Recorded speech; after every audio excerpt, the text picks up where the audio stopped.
Many people ask me when I teach the fourth way, they say, well, what are the other ways? Why is it called the fourth way?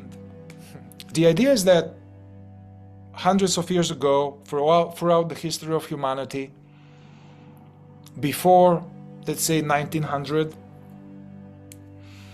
anybody who was really interested in spiritual evolution and going deep, focusing one's life towards this pursuit of self-development, evolution, awakening, enlightenment, transcendence, knowledge of God. Statistically, anybody who was serious into that, they need to make a hard choice to renounce their usual conditions of life and their jobs and their family and their kids. So to renounce the usual conditions of life and go to some special conditions of a special container, an ashram or a cave or a monastery. And then the work will be there in those special protected conditions from the usual stimuli and the usual pursuits of worldly pursuits. And then the idea is that people will, depending on the path they chose, they will, first way will be working on oneself or trying to reach a higher level of being via mastering the body and transcending the body.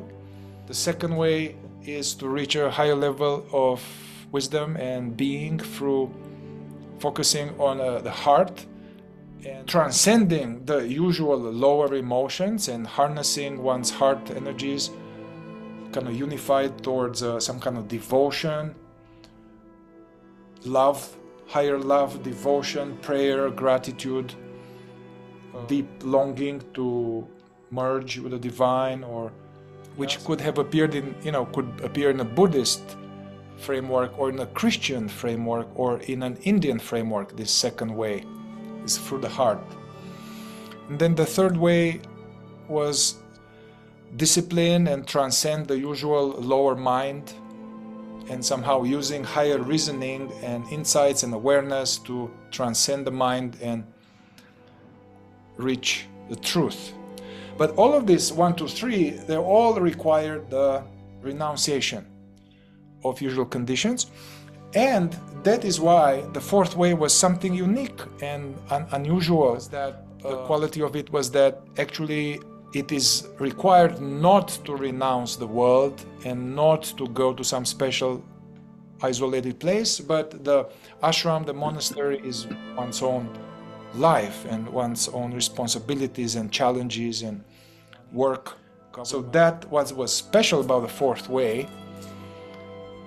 And also what was unique about that was that in the fourth way, the necessity to bring awareness and to discipline and transcend all of it. So work on the body, on the emotions, on the mind. So somehow doing all the other three ways at the same time while being in the midst of life. And that was the essence of the flavor of the fourth way. And this was happening in the history of humanity. In Sufi masters, often they had jobs and they had a family, and so there are different such variations of fourth way embodied spiritual life. But that was somehow unique and unusual. Anyway, we realized that, hey, things have changed, actually have changed a lot. And how things used to be, they are not like that. At least in the West, in Europe, in America, in the Western world, which is getting much more cosmopolitan now. And now,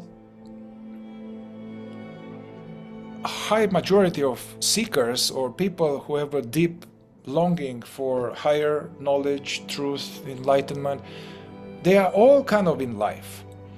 So that going to the ashram and monastery doesn't quite apply so much. It's not what's happening these days. And then we thought, well, this doesn't mean that the fourth way is done now. Fourth way is a thing of the past. Actually, we realized, no, this is the age of the fourth way. It says to work on oneself in the midst of life, and this is the ashram. Challenges, benefits of that, and as well as we want to touch in this topic, in this talk, somehow we talk both of the fourth way path and non-duality path. We both explored it. Many people who are watching this, I know they are exploring both. Can get confusing ahead. So we want to explore also a little bit like where do they intersect this exactly, where they overlap, fourth way path and the non-duality path. The fourth way is not unique to the 20th and 21st century. It's possible there were periods in history when there was an openness and when there was, because to a certain extent, the reason people did go to a monastery or an ashram or retire to a cave was not just out of inner necessity, but due to circumstances, prevailing political and religious climates that looked down on, even from the point of view of the law, on people talking about ideas that went directly against, or seemed to go directly against the church and against governments. And that we've been living in this age where that's not the case. We can speak openly, and there's so much now open on the internet and in books and elsewhere. Something new. In fact, Gurdjieff said, the fourth way appears and disappears, has appeared and disappeared in history. But it's not necessarily recorded. You mentioned the Sufis, but it is. When in the past people went to a monastery or an ashram or just isolated themselves, they didn't necessarily do so with a complete understanding. There was a pull, there was an intuition, something led them, but they didn't proceed with increasing understanding, and especially with increasing consciousness. And so the fourth way explicitly says this is a way of understanding. It's not just a way of knowledge. You want to understand what you're trying to do, to accomplish, to reach, to become. And the more you understand that, the more value there will be, the more benefits you will reap in your inner work, your inner journey, your inner realization, your inner evolution. And therefore, understanding plays a big part in this. It's not enough just to go sit under a tree and try to meditate. There's so much more that needs to be understood about that. And this is why people sometimes they do go sit under a tree or something like that for a long time and nothing happens, because they are operating from their mind and from their body. And they never tap into this reality of awareness itself, consciousness itself, because that's what evolves, awakens. Yeah, you're alluding to, I think Ouspensky said this, that the more you understand why you engage in a certain practice or a certain tool, the more you understand why you do that, the more results you have. This alluding to this trap of having a mechanical practice, like a mechanical sadhana. Basically, I'm doing these things because they told me, I'm not sure why am I doing it, and I just keep doing it, some kind of mechanical, repetitive something that I should do because somebody said that, even somebody that I love and trust, basically. If one is just doing it mechanically because that's my discipline and I need to do that, it kills the love in it, it kills the freshness, the enthusiasm. The idea is that the practice will be really alive and will produce things if it's alive, comes from understanding, it's fresh. It's like another thing that the fourth way, something interesting, you could say unique about the fourth way, when compared to a lot of non-dual teachings, is that the fourth way is the only system or methodology that I've encountered that speaks about these different states of consciousness, and that there is this, that we at sleep at night we're in the first state of consciousness, and then in the waking state we're walking and talking and accomplishing tasks, we're in what's called the second state. And normally consciousness itself is not cognizant as itself in this condition. It's identified with our mind and body, with our four centers, and with this feeling of I in the mind and body. And The third state refers to when this consciousness begins to realize itself. It's not just the person now feeling, I'm here. There's an awareness internally of a presence now looking from, you could say, almost from the inside. But then beyond that, though, according to the fourth way, is this fourth state of consciousness. And this is where there's this more full transcendence of the feeling of the person, being the person, and more this self-realization, some call it realization of God consciousness, universal awareness. It has different names. But according to the fourth way, you can experience this fourth state, but it cannot really establish itself without having passed through the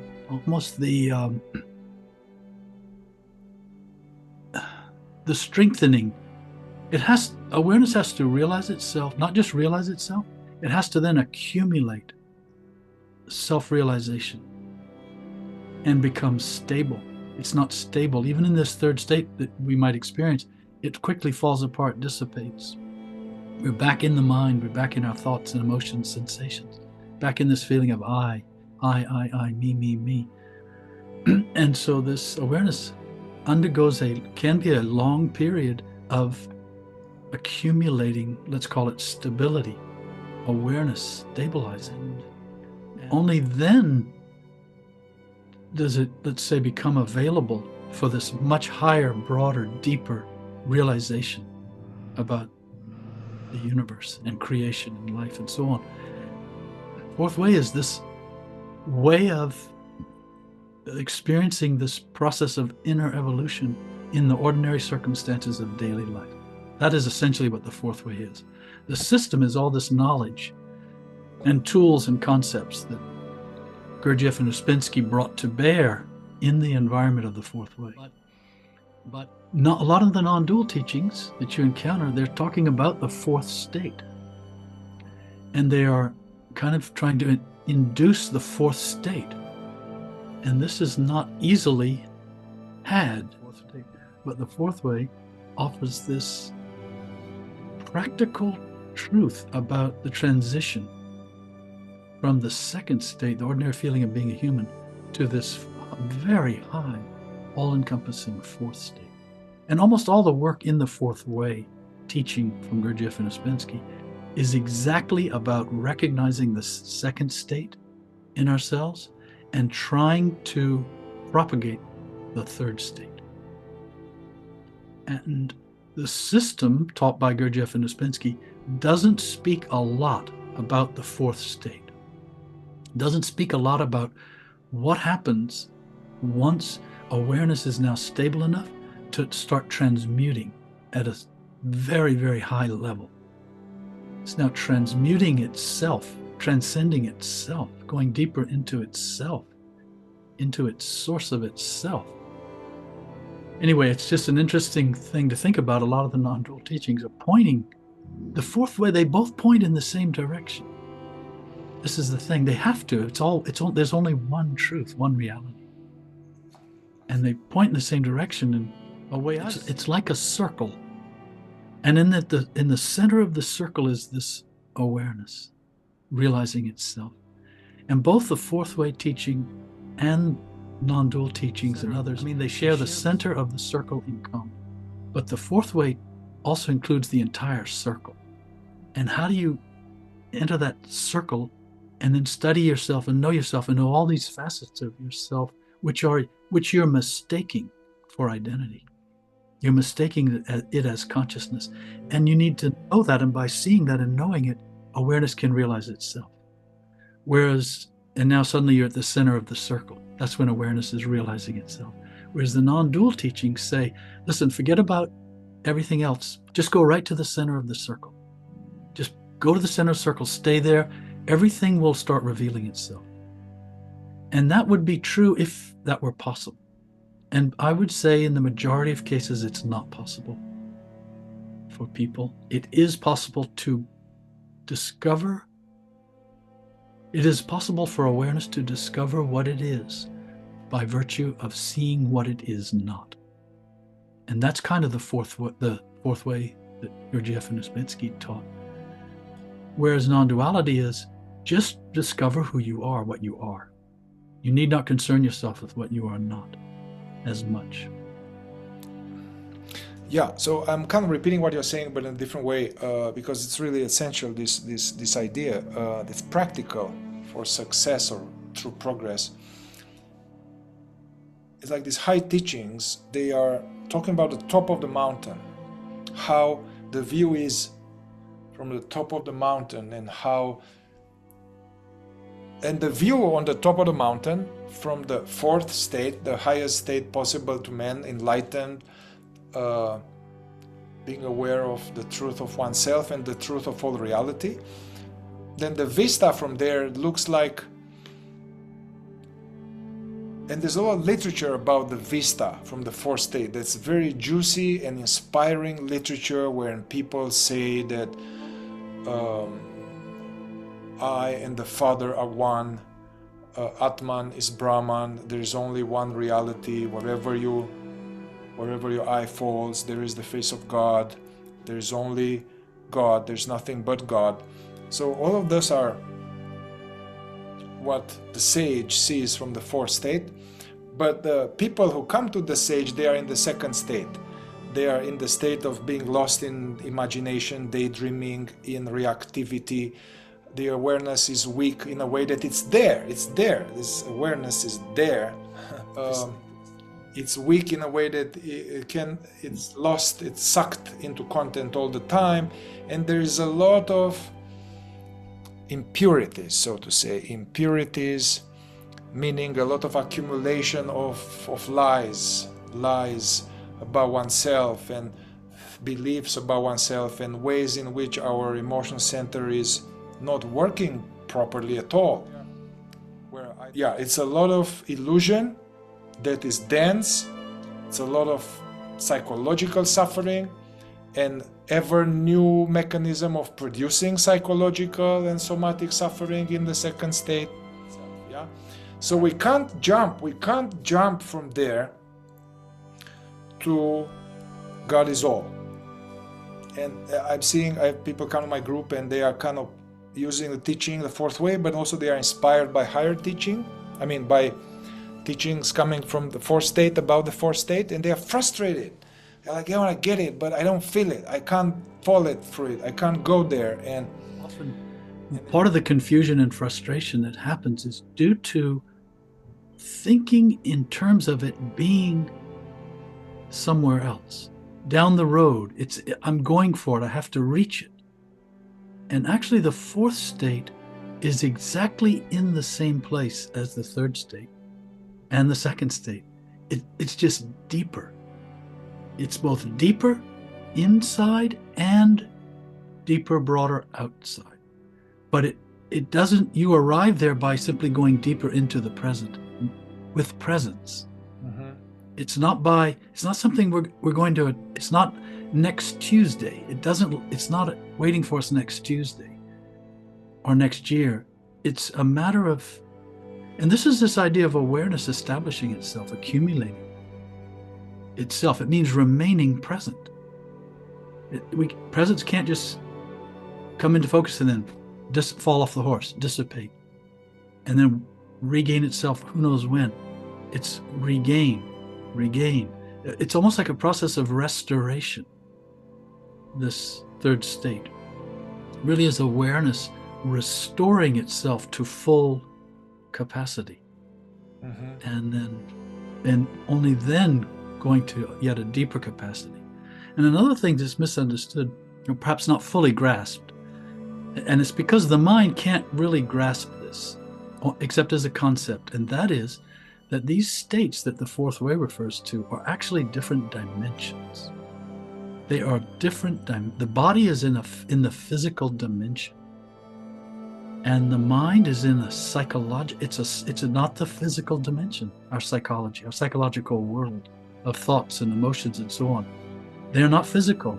This is now a whole other dimension, and it's beyond that. This third state is you can call it a metaphysical it's even more rarefied than thoughts, more rarefied than emotions. So it's actually it's a different dimension. And again, it's a deeper dimension in. We're talking metaphysics. We really are. We're talking different worlds, and the fourth way speaks about this. There are different worlds in us and out of us, outside of us. When someone is feeling that urge, they want that fourth state and they're frustrated, it's important to see that in yourself when that happens and look at that and realize something in you can see that frustration, can see that disappointment, can see that almost sadness too, because you can spend a lot of time trying to be present, and at certain times you'll come up upon periods where you feel so discouraged, defeated, and almost sad. Like, well, I wanted this. I mean, genuinely, I'm trying, and nothing's happening. What's wrong? And you have to see that. That's a psychological hurdle that has to be overcome, jumped over, and the only thing that can jump over it is a deeper level of awareness. Now you see Peter being frustrated, being discouraged, feeling defeated, whatever, and you go beyond that. Something goes beyond that. This awareness doesn't stop there. One needs to be persistent and earnest and daily study and practice for many years, and that's not so popular these days. There's this quote, you might know it from, I think, let's see if I remember, from Cervantes, the Spanish writer and philosopher, mystic. He was saying this, which is what we are doing for a long time, the fourth way work, honest, earnest, daily work. He said, when you are riding a horse and you fall off, you must stand up, dust yourself off, and get back on the horse. If you fall off again, you must stand up, dust yourself off, and get back on the horse. No matter how many times you fall off, you must stand up, dust yourself off, and get back on that horse. And one day, you will be like one who has never fallen. So this falling off the horse, why do we fall off the horse and get back on the horse? So, now the Ouspensky is Gurdjieff's obstacles, the study of the obstacles to the third state, this imagination, identification, unnecessary talk, inner considering, lying, expression of negative emotions. All of these are things that, as long as we have all those burdens and gremlins, they are going to knock us off the horse right away. We are not even on the horse. And through the process of struggling with those forms of sleep, awareness gets a little more stable, and the impurities, they are getting lighter. Also, what I call those 5 obstacles in fourth way teaching, all of them can be seen as examples of where we do not have control of our attention. Mm-hmm. And before awareness can retain, let's call it control of itself, can hold this recognition of itself. Before that can happen, attention, and attention is an extension of awareness, but in a lower dimension. And these 5 obstacles refer to this, that this is really, they're due to a lack of attention. If you think about it, if you approach them that way, attention is not in control of itself. The fourth way has a very explicit way of explaining this and what this means, and that our centers have different parts. And what are called the intellectual parts of centers, the highest parts of our centers, is where attention is controlled. The lower parts have less, the lower you go, the less attention is under our control. And that's where these obstacles manifest themselves as such. And it's sort of, you use the analogy, Mihai, of climbing the mountain, going up the mountain. This is sort of going from the base of the mountain where there's little or no attention, and then making our way up the mountain to a point where now we can control our attention in all four centers. And this does not mean being rigid. This means simply being attentive. It's almost like a form of mindfulness. But it's not awareness realizing itself. It is the mind is really controlling attention in the mind and body. This is, according to the fourth way, a necessary step. And it goes back to, this is how you bridge the transition from the second state to the third state. Attention gains enough control of itself that in actuality, that it can yield itself as attention to awareness. And then awareness can realize itself. And awareness can then go on to yield itself also. You could say to its source.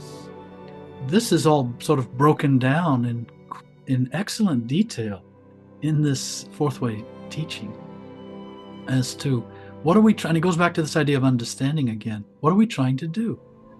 When we're working in these areas, do we understand that we're trying to, in effect, really just regain control of our attention in the many facets of our life? Think about throughout the day, you're just operating with little or no attention in your movements, in your thoughts, in your emotional reactions to things. This is a large thing, achievement, you could call it, to gain more and more and more control. And it's really attention. So this attention is gaining control of itself. And that is the foundation for awareness to begin to realize itself more and more often and achieve more and more stability, you could call it. More and more accumulative self-realization. Yeah, even this awareness recognizing itself, that is quite advanced, very advanced. And so we can't bypass this of harnessing attention and just being present and attending to the phenomenal now. So this witnessing, in the fourth way they call it self-observation. Thich Nhat Hanh call it the energy of mindfulness. But having attention more in the present, keeping it more and more in the present, so to harness attention and stabilize it more, to be present to my movements, the thoughts, the sounds, to really be present to the world and the inner world, the outer world at the same time. Even that is very hard, because we do this for 3 seconds, 4 seconds, and then we are bounced out into identifying with a thought or a comment, or that's a lot of reactive energies that are bouncing us from this state of just witnessing what's happening, just mindful living. So we can't jump into awareness is God, or I am that which is aware. That will be some kind of thought, some spiritual thought. And it's not realistic and is reachable if most of the day we are lost in imagination and identification. It seems like only when there's this stage of, what I guess, I don't know, that will be the man number 4, that is the man striving and working actively, earnestly, competently, skillfully, and effectively, keep coming less out more and more of the woodwork of confusion and coming out more and more. And then in harnessing attention. Yeah. But also we are supposed to, in the fourth way, we are supposed to not just, because the danger with this just mindfulness, be mindful all the time, you still don't know what is happening here. You don't know who is who, what I can trust, what I cannot trust, So I appreciate about the fourth way that they say, okay, once you have some more attention, you got to study your biocomputer, the machine. You got to study the different aspects of false personality. In the fourth way, the whole idea of self-observation is meant to lead to and reinforce what is called self-remembering. These are really the two pillars of Yeah. the whole fourth way teaching. And that word self-observation is interesting because it refers to both the self of awareness observing as this observing part, and that also refers to the self, meaning the feeling of ourselves as a person, our thoughts, our emotions, and all being observed. What's being observed? And again, it connects to this idea that awareness, by seeing what it is not, can begin to realize what it is as just pure observing, pure awareness, pure seeing. But this, it can easily be misunderstood because the body and the mind, the four centers, as the fourth way says, easily misappropriate. They appropriate awareness and want to then establish a feeling of identity from that. And you have to see so many different aspects of yourself to realize that's not it either. Yeah. That's not it either. It's not a thought. It's not an emotion. It's not a doubt. It's not a fear. It's not a hope. It's not a whatever. It's not a dream. And then slowly, this self-observation leads to this self-remembering, which is really self-realizing. The self-realization of awareness is what self-remembering ultimately refers to. Because you as the person can try to remember yourself, and I'm looking at the tree and now I'm aware of myself here looking at the tree. But that's the person remembering themselves in this meaning in which the fourth way intends. And that's fine, that's good, but then it goes deeper. And then there's the realization there's something inside looking out, aware of being here looking out. So now there's not only the tree and there's not only Peter looking at the tree. There's this awareness that now is, you could say, looking through Peter at the tree. And all of them now are starting. Now you see this dimension thing, it's opening up. It's changing. There's a deeper dimension inside, and now more is realized outside. All of these, again, this goes back to these obstacles in the fourth way. These are material for observation, such that this self-observation of oneself will lead to self-remembering more and more often and more deeply. Because you can become a sort of a bodybuilder of controlling attention. Yes. And that's not going to get you anywhere. That's just going to get your attention. It's meant to lead somewhere. This controlling of attention is meant to serve as a foundation. Mm-hmm. To lead you to a doorway in yourself where this attention, and it's really where this, whatever this is that's controlling the attention, ultimately begins to realize itself more deeply. Yeah, I was doing a little, engaging some meditative practice, I think yesterday, and then I opened my eyes. The attention went to an icon that I have. And then attention went to another icon, or tonka that I have. But anyway, I realized, oh wow, this attention is doing that, but something is aware of the attention doing that. So somehow awareness is aware of the attention. So you brought up the trap at some point of becoming a bodybuilder of being present. Of controlling attention. Yeah. Which is sort of being aware of things. Yeah. Which is what attention is. The emphasis is on the thing you're aware of. And self-remembering in a higher form in the fourth way refers to this, where's this attention coming from? Yeah. And now that source of that attention starting to realize itself, cognize itself. And more now the emphasis goes to that. Yeah. One needs to tone this athlete of harnessing attention and to tone this ability to not be taken with every thought and go in the past or future, or to be listening to every inner voice, or to be taken by any reaction.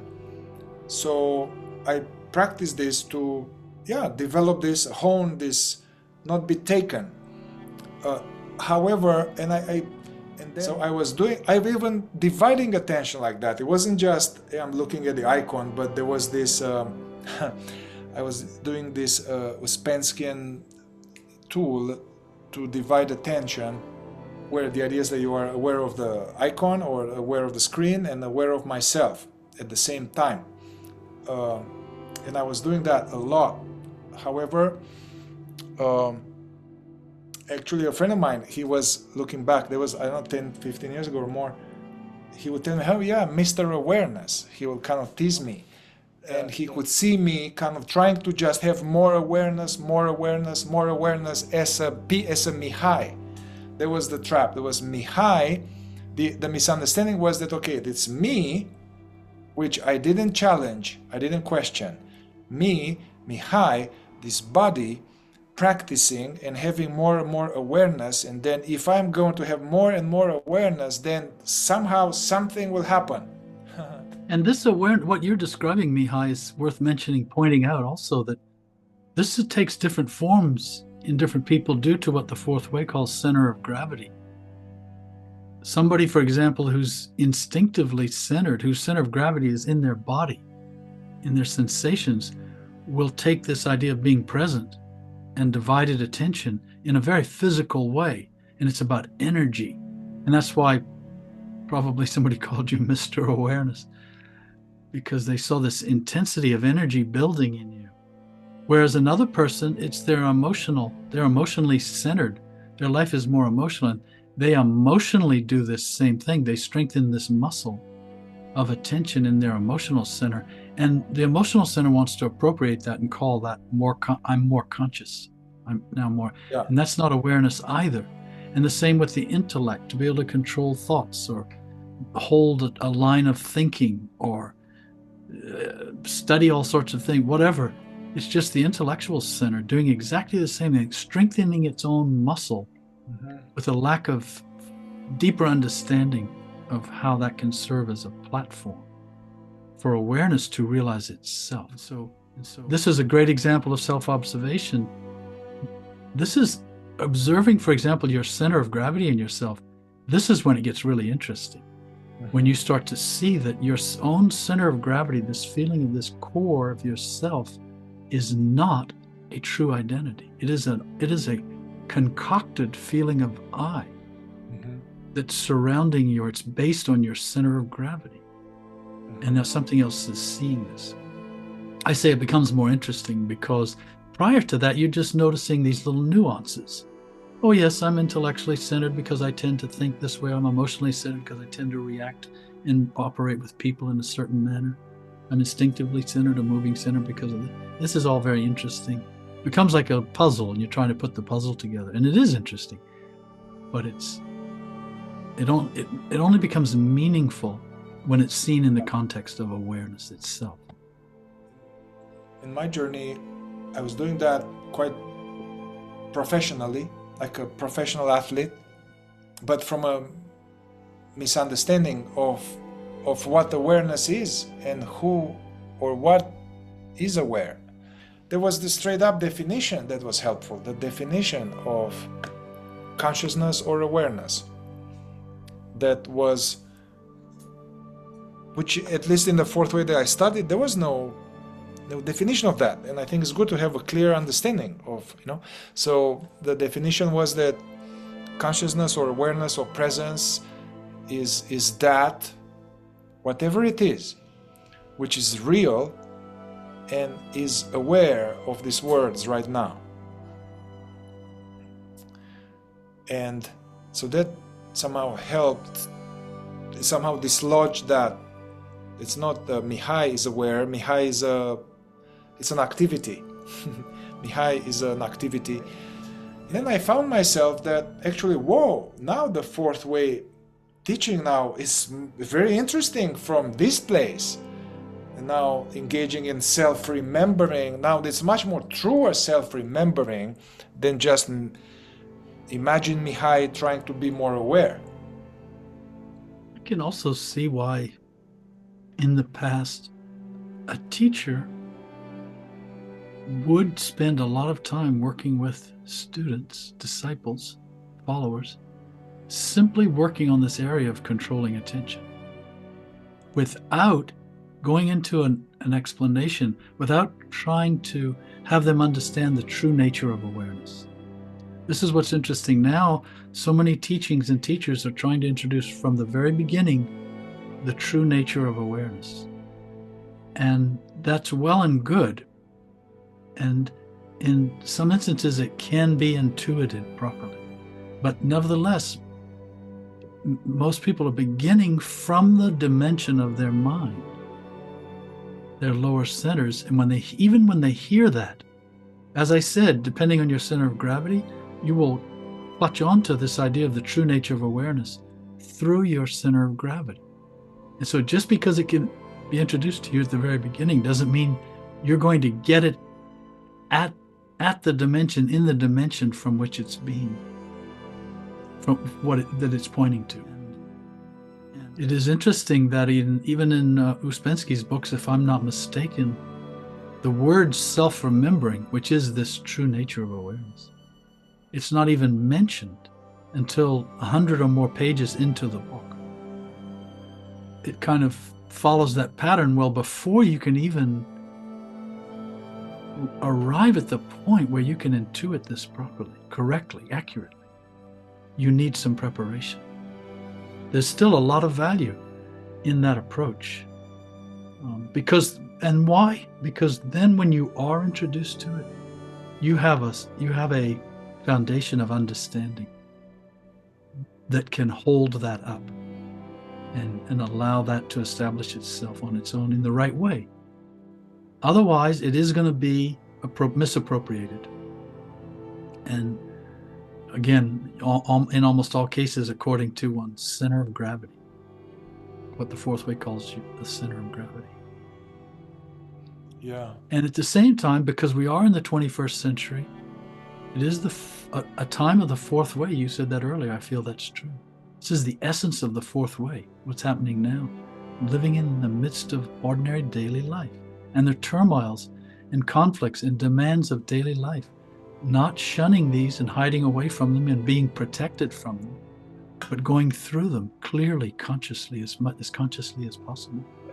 That it is in some way, it is appropriate that you can introduce from the very beginning this idea of awareness, this idea of self-remembering. You can begin with self-remembering and from there use it as a station for performing self-observation. But in many cases, it has to be done the other way around. But somehow we live in this. And yet I still feel, my perception is that it's not being grasped at its depth accurately by many, many people. It's being misunderstood, or it's being interpreted by the mind. What is being misunderstood? What awareness is. Yeah, there's a new contemporary forest with this. I mean, also, electronics, the phone in your pocket, and somebody called it like the altar in your pocket. That's the devotion, mechanical, a subconscious devotion to the phone, because I'm touching it. Usually most people are touching it first thing in the morning and touching it the last thing, the phone, and then the phone. It's an extension of the mind. And so, and now there are all of these spiritual ideas that there is a kernel of truth mixed with, taken out of the context, twisted, some lies, all taken by the ego, how to make the false self more fulfilled. Yeah. And spirituality has become fashionable. Yeah. We also live in an age where it's become fashionable. And that's partly speaks to this atmosphere we live in now.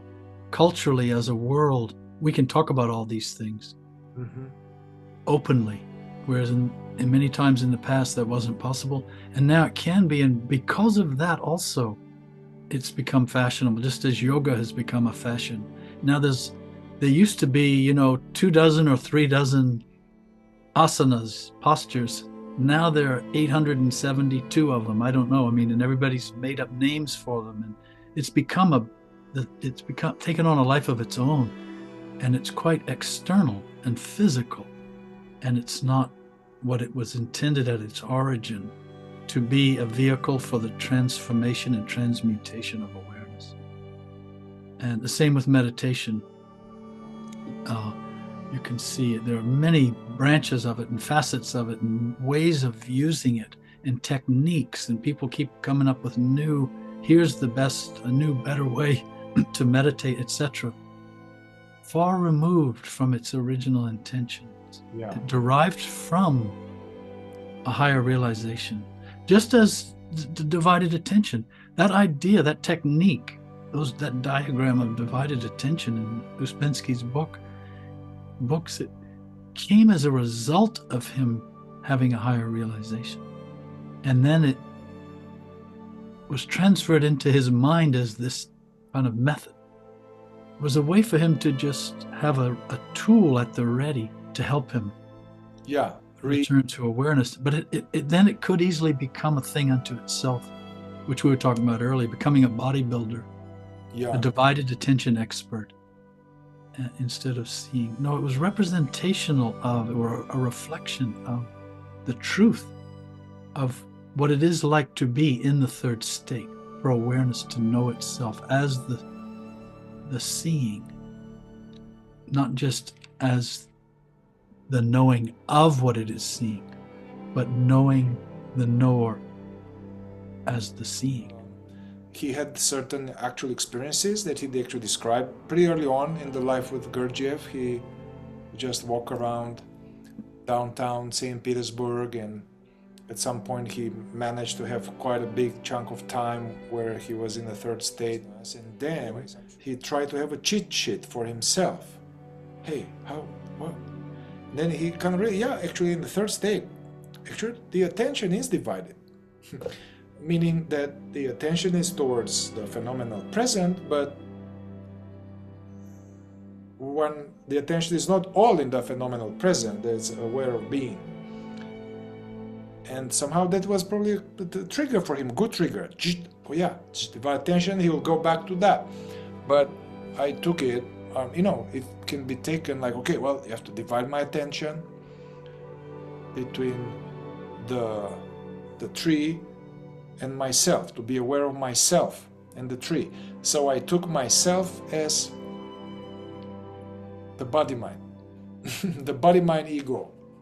And his descriptions, particularly in his book, In Search of the Miraculous, they are well worth reading. How he started to realize, the awareness in him started to realize itself more clearly, more vividly. And he tries to describe that, and he describes it beautifully. And then, what he also describes so well is how all of a sudden awareness fell asleep again. Right. It lapsed out of self-realization and lapsed back into identification with what it was observing. Mm-hmm. And then suddenly he's gone again.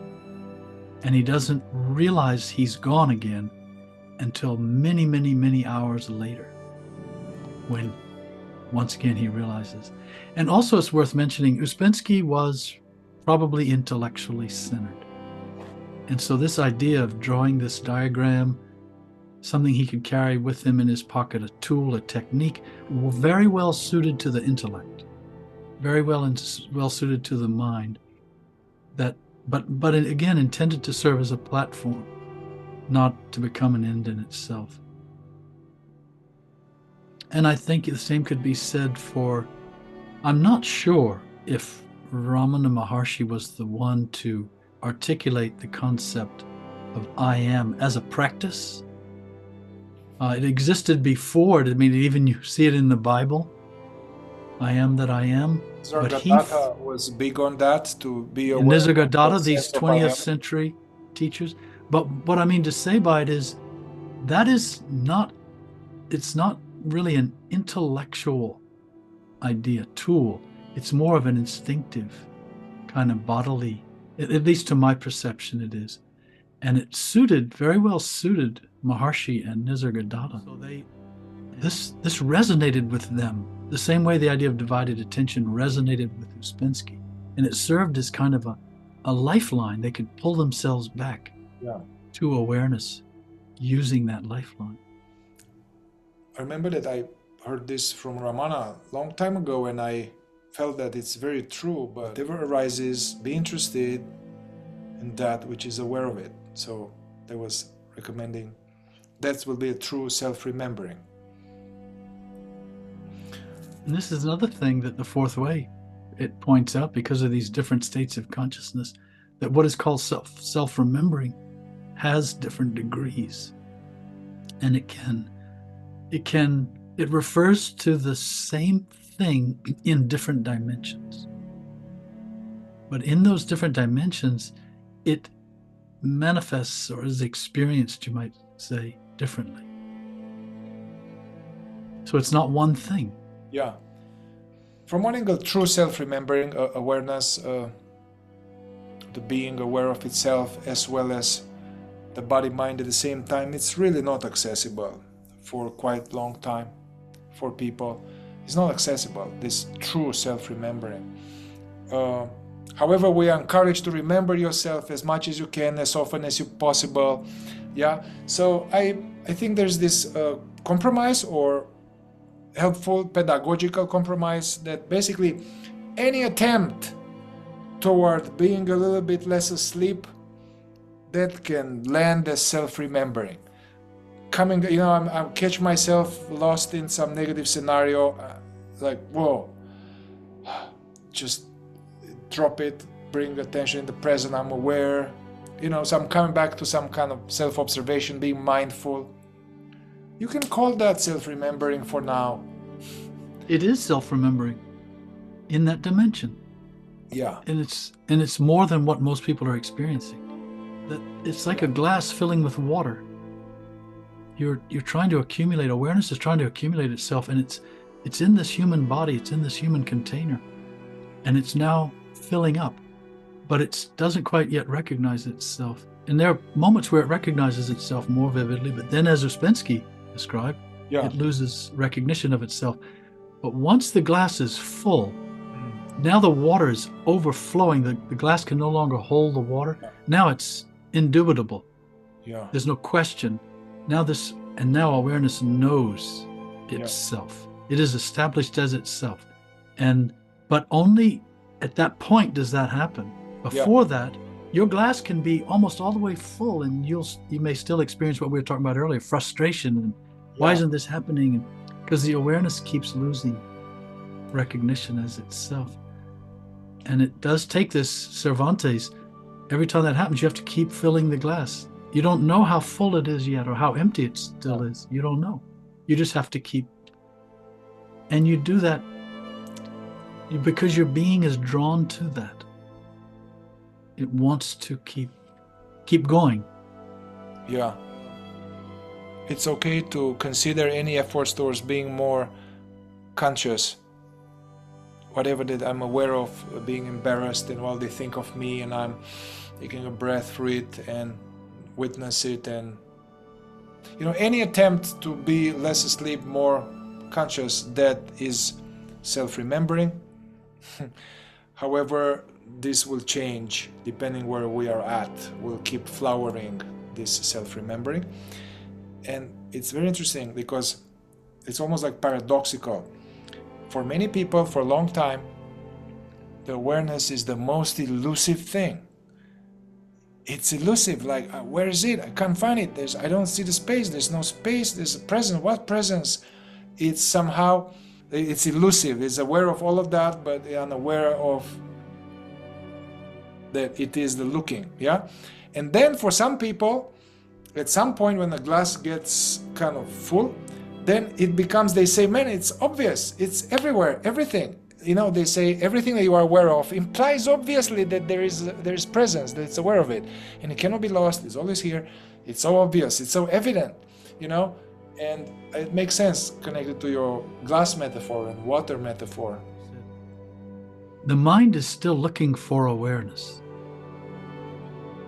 but it cannot see it. And awareness also cannot see itself, does not actually see itself. It seems to be through realizing itself. But this is also kind of like a temptation to want to be able to know what it looks like or something.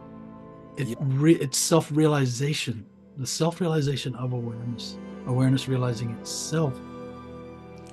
It's so curious it can know itself as this invisible presence without seeing itself, because it cannot be seen. It's not a thing to be seen. It's generating the light. It does not reflect the light. It can only things that reflect the light can be seen. And by virtue of seeing all the things that reflect the light, this light begins to realize itself. Yeah, you are pointing to this classic inquiry or dilemma that is not discussed in the system, in the fourth way system, but it is discussed in the non-dual path, the tendency of objectifying awareness or presence and looking for it as an object, as a something, as a subtle feeling in the heart, or as maybe some light in the head, or as projecting a sense of spaciousness, but somehow wanting to, okay, which one is it? Okay, so let's be aware of being aware of awareness. Just because the words like that, then it, and because we are only used in the second state, we're only used to notice objects, we cannot conceive that actually we can't notice that. And so then the sage, the non-dual teacher, explains and says you'll never find it as a something, is that which is aware of it. So the bad news, you can never be aware of it as a something. The good news is that you are it. It is itself. Yes, because people say, well, they hear that, I am it. And they're thinking, I am it. Yeah. Like, I remember I did that some years ago, the first time I did like a longer breath work. Initially, it brought all kind of weird sensations and energies and traumas, and then it settled. Somehow I finished the breath work, and I was and somehow the breath work did something in a way that it quieted down all content. There was no thoughts. There's no nothing. There was this evident like being. And I'm using words, but it was evident there's something that is just is. And it was kind of shocking, because usually there's always something and the attention goes to the something. Temporarily, the somethingness stopped. And when the somethingness stopped, like thoughts, feelings, dilemmas, it stopped. And the body is also fully relaxed. There's no tension in the body. No, the breath work does that too. No tension in the body. No. Then it's not that there's nothing. It's just the isness. It's just isness is so thick and so fulfilling. So for me that helped. The content of the ego was temporarily shut down, and there was a chance for the true nature to be aware of itself.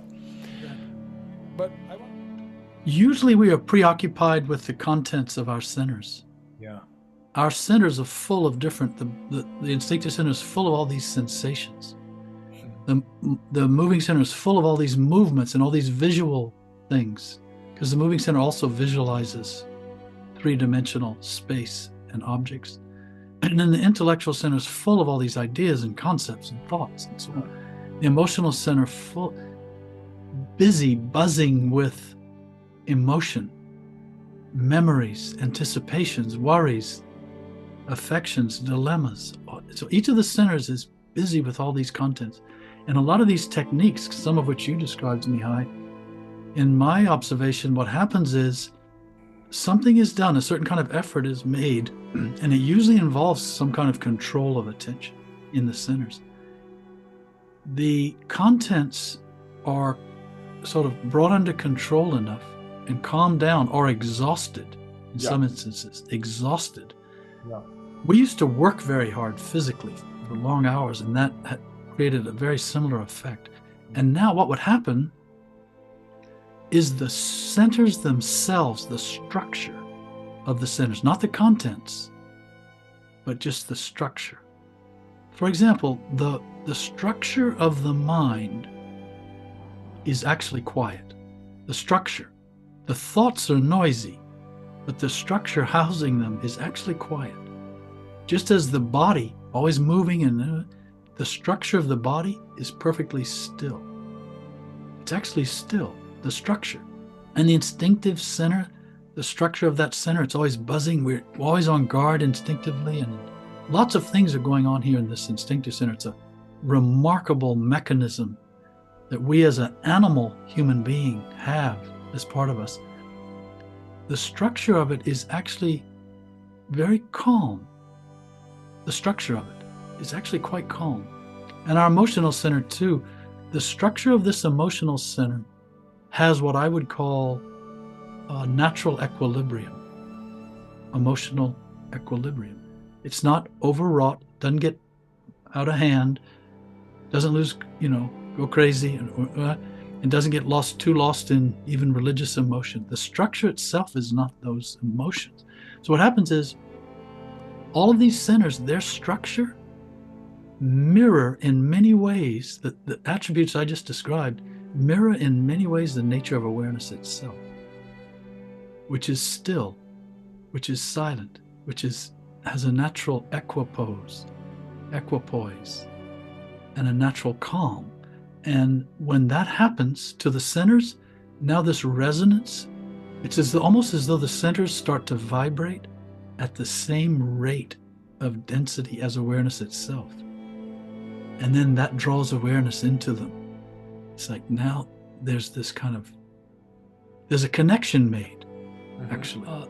Too much attention is often spent trying to fix all the contents of the centers and do something about them instead of trying to get to the structure. And in right order, prayer, that's what prayer is. It really is trying to get at the structure of the emotional center to its equilibrium. Meditation, to get to the structure of the intellectual center. Not just quieting the thoughts and focusing thoughts and doing it all, but reaching the structure, experiencing the structure. And this is really essence too. Fourth way calls it up. This is essence in us, the very purest natural part of us as a human being. It's really the structure of our center. Yeah. And also when you're more present, when consciousness is more aware and occupying more, filling the space more, this inevitably is what happens to the centers. They return just to their structure and they exist. And automatically the moving center will start to get more still. The mind will start to become more quiet. The emotions will balance out, as they say, this kind of equilibrium. And the instinctive center will calm down. More sharp. But these techniques are kind of reverse. I was trying to do it in reverse to promote awareness. I'm sorry, what did you just say? I was saying